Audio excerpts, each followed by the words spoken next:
So today we're going to discuss acid-base reactions.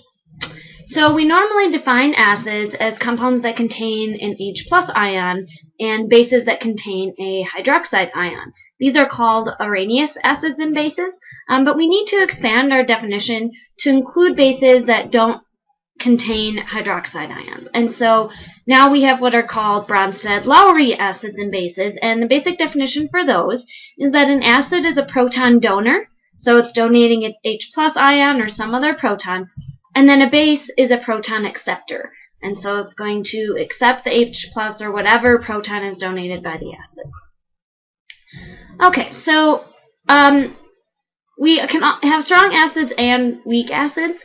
Because hydroxide is such a strong base, it's going to react completely even with weak acids that don't completely dissociate. Because remember, one of the definitions of a weak acid was that it didn't completely break apart into its ions. But because the hydroxide is so strong, it'll react completely. Okay, so let's talk about some general patterns for acid-base reactions. So almost always, an acid-base reaction is an acid plus a base, and that's always going to produce some sort of salt and water. So let's talk about how to do calculations for an acid-base reaction.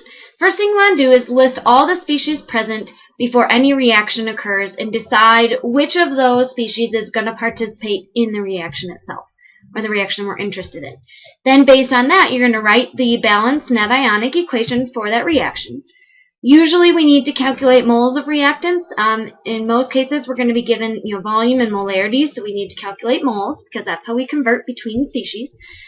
Then, if necessary, you're going to determine the limiting reactant, calculate the moles of the required reactant or product, and then sometimes you'll need to convert to either grams or volume as required by the problem. And so we'll do some examples. So let's look at this example.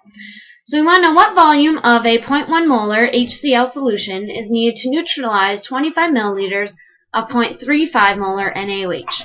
Okay, well the first thing we need to do is identify all of our species. Well, since hydrochloric acid is a strong acid, we're going to break it apart into our H+ ion and our Cl- ion.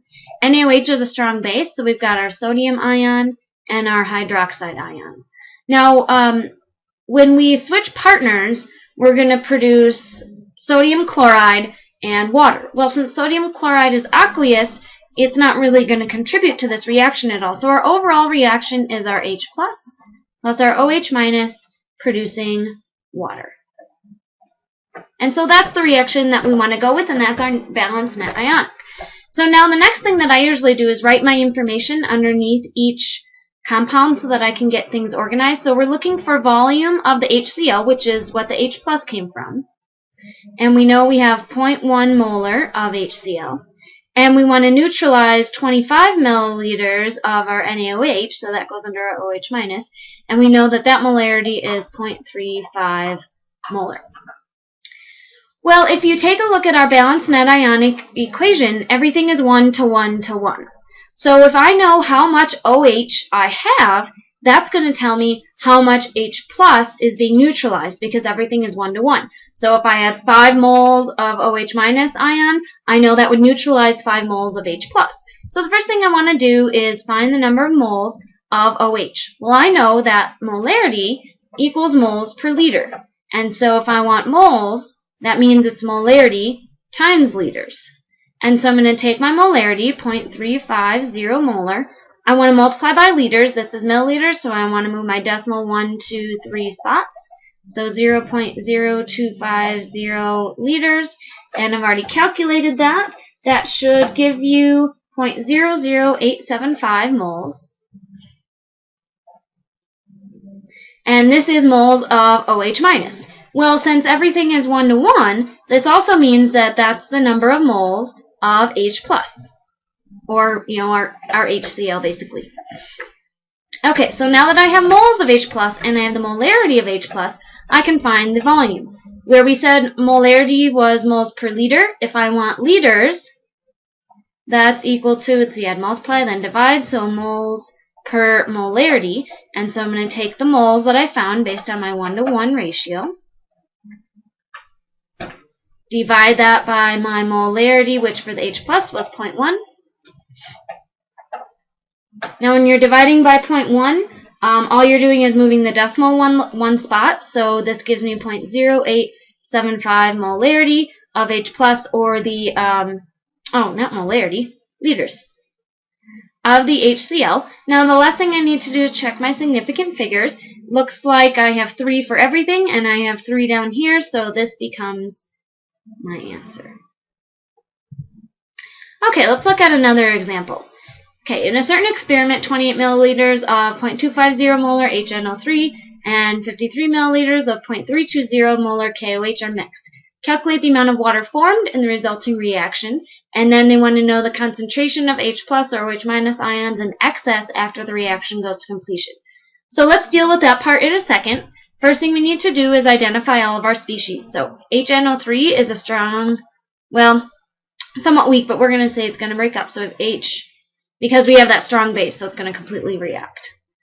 Okay, and then we have our potassium and our OH minus. Well, when we switch partners, we're going to produce potassium nitrate, which is aqueous, so it's going to break apart into its ions. So we know our overall net reaction is H plus OH minus goes to H2O. So now let's get our information organized. We know with the HNO3 we had 28 milliliters, and it was 0.250 molar.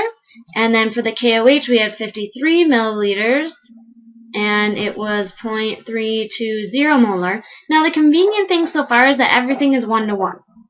Okay, even when we switch partners, everything's a +1, -1. All of our coefficients are 1, and so that makes things really easy when we're converting between moles. If you didn't have 1-to-1, then you would just have to set up that ratio. So it's basically the same thing, just remember that step. Okay, and so we're looking for amount of water. So amount to me says grams, and so that's what we'll look for then. So what that means is that we need to find the limiting reactant in this case, because we don't know if all the H plus is going to be used up or all the OH minus is going to be used up. So in order to do that, we need to find moles.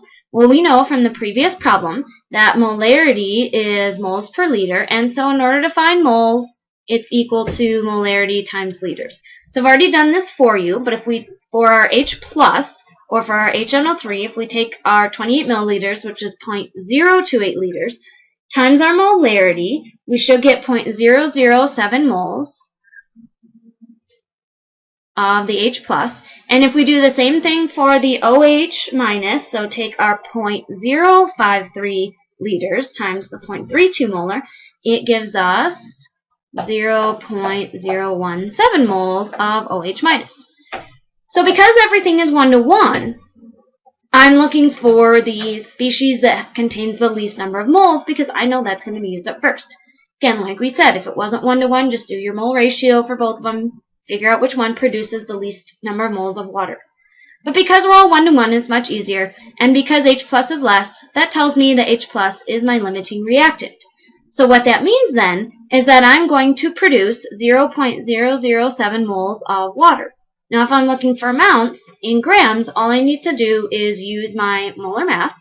So 0.007 moles of water. I know that in 1 mole of water there's approximately 18 grams, and so I've already calculated this out, and it's 0.126 grams of water. Now if I use my significant figures, I see 3 everywhere, so 3 my answer. So this is the first part of the problem, or the first answer of this problem. Now the second part asks, what's the concentration of H plus or OH minus ions in excess after the reaction goes to completion? Well, we know H plus was our limiting reactant, so that means we're going to have OH minus left over.